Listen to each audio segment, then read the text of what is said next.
शरबत अनार बनाने का तरीका। अज्जा: मीठे अनार के दाने 1 किलो, पानी आधा किलो, चीनी 1 किलो।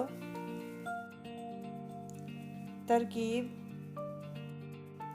सबसे पहले अनार के दाने एक बारीक कपड़े में थोड़े थोड़े से डालकर इनका अर्क दबा कर निकाल लिया जाए और फोक को फेंक दिया जाए। इसके बाद एक देचकी में पानी और चीनी मिलाकर चूल्हे पर रख दें और खूब अच्छी तरह से पकने दें।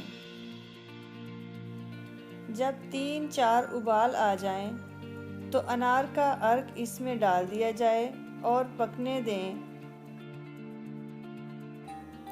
जब शीरा अच्छी तरह से पककर गाढ़ा हो जाए और चाशनी एक तार की हो जाए तो उतार लें और ठंडा होने पर साफ़ और खुश्क शीशे की बोतल में भर लें।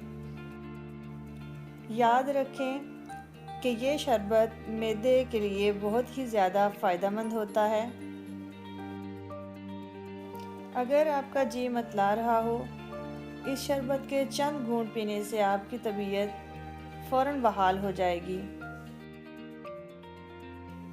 ये शरबत दिलो दिमाग को बेहद ताज़गी और फ़रहत भी अता करता है।